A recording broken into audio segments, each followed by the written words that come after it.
Hi hello welcome to அடிங்கப்பா ஹாஹா சமையல். இன்றைக்கி நம்ம சேனலில் பார்த்தீங்கன்னா டூட்டி ஃப்ரூட்டி தான் வந்து செய்ய போகிறோம். எப்படி செய்யலான்றது பார்த்துடலாம். ரொம்பவே ஈஸியாக செஞ்சிடலாங்க. நம்ம கடைகளில் போயிட்டு அதிகமாக வந்து செலவு பண்ணி வாங்கணுன்ற அவசியம் இல்லை. நம்ம வீட்டில் இருக்கக்கூடிய பொருளை வச்சு நம்ம செய்யலாம். அதுவும் சீசன் டைமில் ரொம்பவே மலுவாக கிடைக்கக்கூடிய பொருள் தாங்க. பப்பாளி காயை வச்சு இன்றைக்கி டூட்டி ஃப்ரூட்டி வந்து செய்ய போகிறோம். எப்படி செய்யலான்றதையும் பார்த்துடலாம். அதுக்கு முன்னாடி நம்மளோட சேனலை சப்ஸ்கிரைப் பண்ணுங்கள். பக்கத்தில் இருக்கிற பெல் ஐக்கனையும் கிளிக் பண்ணிக்கோங்க.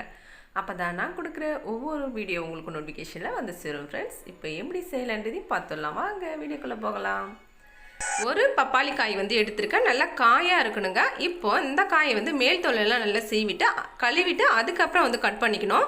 இப்போ பார்த்தீங்கன்னா நான் வந்து கட் பண்ணியிருக்கேன். ரொம்ப பொடியாக கட் பண்ணிங்க அப்படின்னா நம்ம பாகில் வந்து நம்ம வேக வைக்கும் போது ரொம்ப சின்னதாகிடும். அதனால் கொஞ்சம் பெருசாக வந்து கட் பண்ணி எடுத்துக்கோங்க. நான் வந்து சின்ன சைஸில் தான் வந்து இன்றைக்கி வந்து டூட்டி ஃப்ரூட்டி வந்து செய்கிறேன். இப்போ வந்து ஒரு கடாயை வந்து ஹீட் பண்ணிவிட்டு அதில் நான் 3 கப்பு வந்து தண்ணி வந்து சேர்த்துக்க போகிறேங்க. 3 கப்பு பப்பாளி காய் வந்து நான் வந்து கட் பண்ணி வச்சுருக்கேன். அதே அளவில் 3 கப்பு வந்து தண்ணி சேர்த்துக்கிறேன். நம்ம வந்து ரொம்பவும் வந்து வேக வைக்க போகிறதில்ல. இப்போ இது கூட கொஞ்சமாக வந்து சால்ட் சேர்த்துக்கலாம். சால்ட் எதுக்காக அப்படின்னு பார்த்தீங்கன்னா நம்ம வந்து அந்த சுகர் வந்து கொஞ்சம் தூக்கி கொடுக்கும். அதனால் நான் வந்து கொஞ்சம் சால்ட் சேர்த்துட்டேன். இப்போ தண்ணி நல்லா சூடானதுக்கப்புறம் நம்ம வந்து கட் பண்ணி வச்சுருக்கிற இந்த பப்பாளி காயை வந்து தண்ணியோட வந்து சேர்த்துடலாங்க.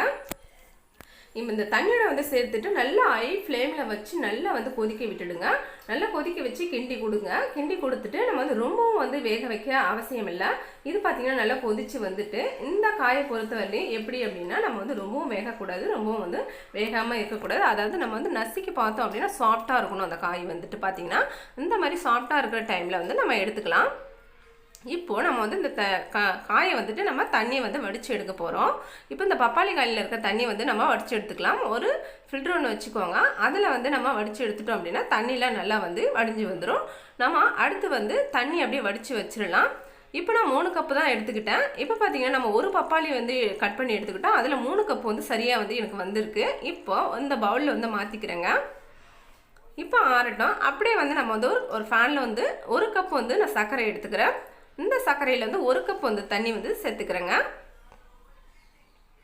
இப்போ தண்ணி நல்லா சேர்த்துட்டு நல்லா மிக்ஸ் பண்ணி விடுங்க. நல்லா சர்க்கரை வந்து கரைஞ்சி வரணும். இது ரேஷன் கடை சர்க்கரை அப்படின்னா நீங்கள் வந்து கொஞ்சமாக பால் வந்து விட்டீங்க அப்படின்னா அதில் இருக்கிற அழுக்கெல்லாம் வந்துடும். ஃபில்டர் பண்ணிக்கலாம். இப்போ பார்த்தீங்கன்னா நம்மளோட சர்க்கரை நல்லா வந்து நல்லா கொதிச்சிட்டு இருக்கு. இந்த ஸ்டேஜில் நம்ம இந்த பப்பாளி காயை வந்து சேர்த்துடலாங்க.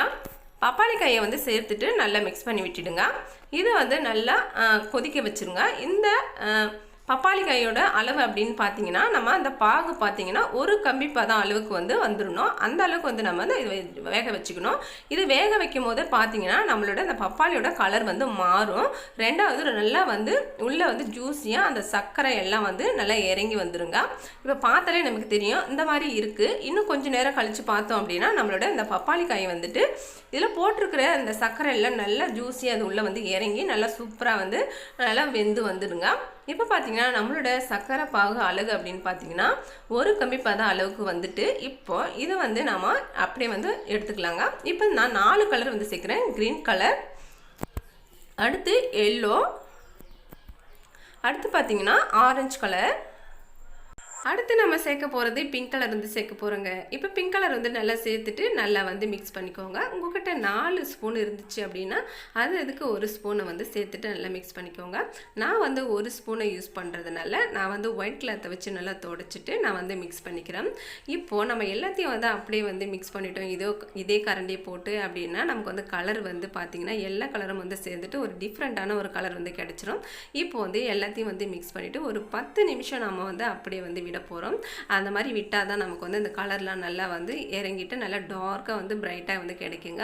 அதனால நம்ம வந்து ஒரு 10 நிமிஷம் வந்து இதை அப்படியே விட போகிறோங்க. இப்போ இதுக்கு 10 நிமிஷம் இருந்ததுக்கப்புறம் எப்படி இருக்குன்னு பார்த்துடலாம். இப்போ பார்த்தீங்கன்னா 10 நிமிஷம் வந்து ஆயிடுச்சு. ஒரு ஒயிட் கிளாத்தை ஒன்று நல்லா விரித்து போட்டுக்கோங்க. அதில் வந்து நம்ம டூட்டி ஃப்ரூட்டியை வந்து நல்லா இதோடு சேர்த்துட்டு நல்லா அகலப்படுத்தி விட்டுடுங்க.